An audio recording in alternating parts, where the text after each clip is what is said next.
नमस्कार students, Rajesh sir classes में आपका स्वागत है। मेरे चैनल को सब्सक्राइब कीजिए, वीडियो को लाइक और शेयर कीजिए। फिजिक्स क्लास 11 चैप्टर 3 सरल रेखा में गति पार्ट 3 चैप्टर 3 पर ये तीसरा वीडियो, गति के समीकरण, equation of motion. Equation of motion क्या होता है? सरल रेखा में गतिमान किसी वस्तु के वेग, चली गई दूरी, समय तथा एक समान त्वरण के पारस्परिक संबंधों को तीन समीकरणों द्वारा व्यक्त किया जाता है। इन्हें गति के समीकरण कहते हैं। यानी सरल रेखा, रेजु रेखा में गतिमान किसी वस्तु के वेग, चली गई दूरी, समय तथा त्वरण के पारस्परिक संबंधों को तीन समीकरणों द्वारा व्यक्त किया जाता है। इन्हें ही गति के समीकरण कहते हैं। तो देखिए, गति के जो समीकरण हैं वो पहला है v equal to u plus a t, दूसरा है यस बराबर u t plus half a t square, तीसरा है वी स्क्वायर बराबर यू स्क्वायर प्लस 2as। अब यहाँ जहाँ u वस्तु का क्या है? प्रारंभिक वेग है, a वस्तु का एक समान त्वरण है, t समय अंतराल है, v समय अंतराल t में अंतिम वेग है और यस समय अंतराल t में चली गई दूरी है। तो ये गति के तीनों समीकरण हैं। इसका निगमन तीन विधियों द्वारा होता है: साधारण गणितीय विधि, ग्राफ के द्वारा और कलन विधि द्वारा। तो इस वीडियो में मैं सामान्य गणितीय विधि द्वारा निगमन बताऊंगा और ग्राफ के द्वारा, और कलन के द्वारा अगले वीडियो में मैं इसका निगमन बताऊंगा। तो देखिए, पहला सामान्य गणितीय विधि द्वारा गति के समीकरणों का निगमन। इसमें पहला है गति का प्रथम समीकरण। तो देखिए, गति का प्रथम समीकरण का निगमन कैसे होता है। माना किसी गतिमान वस्तु का प्रारंभिक वेग u तथा एक समान त्वरण a तथा t समय बाद वस्तु का वेग v है।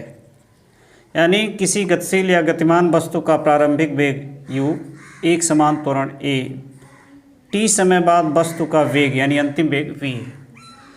अब त्वरण बराबर होता है वेग परिवर्तन बटे समय अंतराल। वेग परिवर्तन यानी अंतिम वेग माइनस प्रारंभिक वेग, ये हुआ वेग परिवर्तन। और समय अंतराल।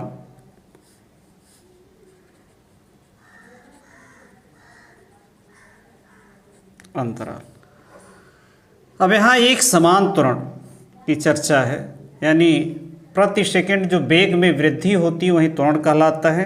तो प्रति सेकंड जो वेग में वृद्धि होगी वह एक समान है, तो त्वरण को a से प्रदर्शित करते हैं। तो a वेग, अंतिम वेग v है और प्रारंभिक वेग जो है u, और समय अंतराल, क्योंकि इसी समय अंतराल t में इसका वेग भी हो रहा है तो t।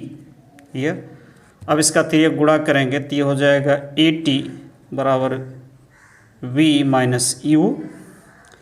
पक्षांतर करते हैं इसको इधर या तो माइनस v बराबर माइनस u, और ये इधर आएगा माइनस at।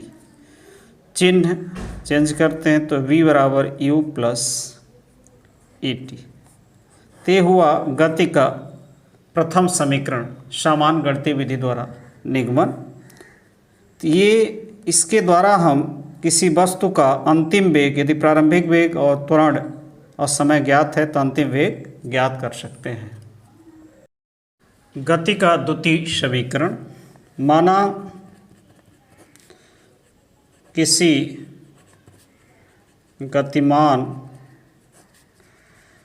वस्तु का प्रारंभिक वेग u एक समान त्वरण a तथा t समय में s दूरी चलने के बाद वस्तु का वेग v हो जाता है, यानी उसका अंतिम वेग v हो जाता है। हम जानते हैं कि एकांक समय में वेग परिवर्तन ही त्वरण कहलाता है। एकांक समय में वेग परिवर्तन ही क्या होता है? एक सेकंड या एकांक, एक सेकंड में वेग जो परिवर्तन होता है या वेग में जो वृद्धि होती है वही क्या होता है? त्वरण होता है। अतः एक सेकंड में वेग में वृद्धि बराबर क्या होगा? एक सेकंड में वेग में वृद्धि बराबर त्वरण यानी a होगा। अब गति प्रारंभ होने के एक सेकंड बाद वस्तु का वेग क्या होगा? गति प्रारंभ होने के एक सेकंड बाद वस्तु का वेग, यह प्रारंभिक वेग u है। एक सेकंड ये दोनों जोड़ देंगे तो ये हो जाएगा u प्लस a। गति समाप्त होने के एक सेकंड पहले वस्तु का वेग, अंतिम वेग v है। इसमें से यदि a को हम घटा देंगे तो एक सेकंड पहले उस वस्तु का वेग हमें मिल जाएगा, तो v माइनस a। अतः वस्तु ये एक सेकंड बाद वस्तु का वेग है, एक सेकंड पहले औसत वेग क्या होगा? इसलिए वस्तु का औसत वेग, दोनों को जोड़ करके 2 का भाग, तो u plus a plus v minus a अपान 2। इसमें a से कट जाएगा तो मिलेगा हमें u प्लस v अपान 2। ये हुआ वस्तु का औसत वेग। इसी प्रकार गति प्रारंभ होने के 2 सेकंड बाद वस्तु का वेग, तो वहीं u में से 2a घटा देंगे। वास्तव में a वेग ही होता है जो एक सेकंड में उसमें वृद्धि होती है। तो गति समाप्त होने के 2 सेकंड पहले वस्तु का वेग, अंतिम वेग में से 2a घटा देंगे। अब औसत वेग, औसत वेग क्या होगा? ये प्लस रहेगा क्योंकि 2 सेकंड बाद तो u में जोड़ दिया जाएगा, ये प्लस 2a और ये हो जाएगा v माइनस 2a अपान 2। 2a से कैंसिल, u प्लस v अपान 2। ये हुआ औसत वेग। अब हम देख रहे हैं 2 सेकंड बाद भी वस्तु का जो औसत वेग है वो वहीं आ रहा है। इसका कारण है कि त्वरण जो है नियत है। त्वरण क्या है? नियत है, एक समान है, इस कारण ये टीवें सेकेंडों तक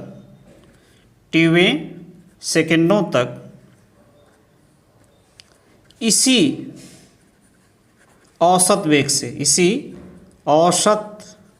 वेग से वस्तु क्या है, चलती रहेगी, इसी औसत वेग से चलती रहेगी। तो t सेकेंड में चली दूरी, अतः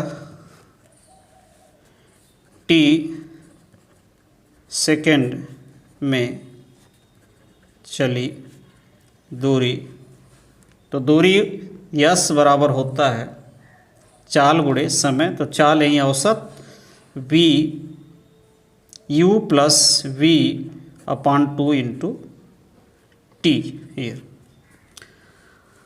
अब यहाँ प्रथम समीकरण से यदि हम v का मान रख दें, v बराबर u प्लस ए टी इसमें, तो हमें मिल जाएगा यस बराबर u प्लस यहाँ u प्लस ए टी, ये 2 है और यहाँ t। अब इसको जोड़ेंगे तो ये आ जाएगा 2u plus a T into T upon 2, या यस बराबर लिख सकते हैं, टी का गुणा कर देंगे तो 2u T plus a t square upon 2। इसको यदि हम डिवाइड कर दें 2 से तो 2a T upon 2 plus a t square बटे 2, या यस बराबर हो जाएगा 2 से कैंसिल यू टी प्लस इसको हम ऐसे लिख सकते हैं ए टी स्क्वायर। तो ये है गति का द्वितीय समीकरण। 2 से कैंसिल और हम इसको लिख देंगे हाफ ए टी ऐसे लिख देंगे। तो ये हुआ गति का द्वितीय समीकरण। गति का तृतीय समीकरण, हम जानते हैं गति का प्रथम समीकरण होता है v equal to u plus a T.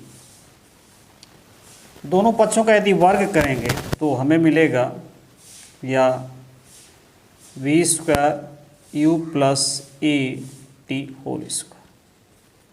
अब इसको हम a प्लस बी स्क्वायर से, तो a स्क्वायर होता है विस्तार से 2ab प्लस बी स्क्वायर, तो ये हो जाएगा u square plus 2u A T और प्लस a अलग अलग कर दें u स्क्वायर और टी स्क्वायर।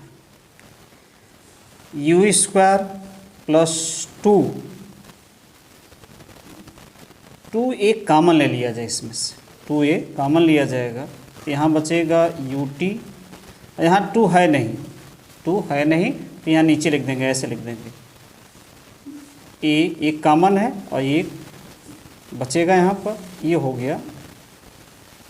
क्योंकि जब गुणा करेंगे तो फिर वही मिलेगा, 2a का गुणा करेंगे तो 2 से cancel a square T square मिल जाएगा। और ये है क्या, गति का द्वितीय समीकरण यस। तो हम लिख सकते हैं u स्क्वायर प्लस 2a, ये यस के बराबर है, यस के बराबर होता है, या v स्क्वायर। ते हुआ गति का तृतीय समीकरण।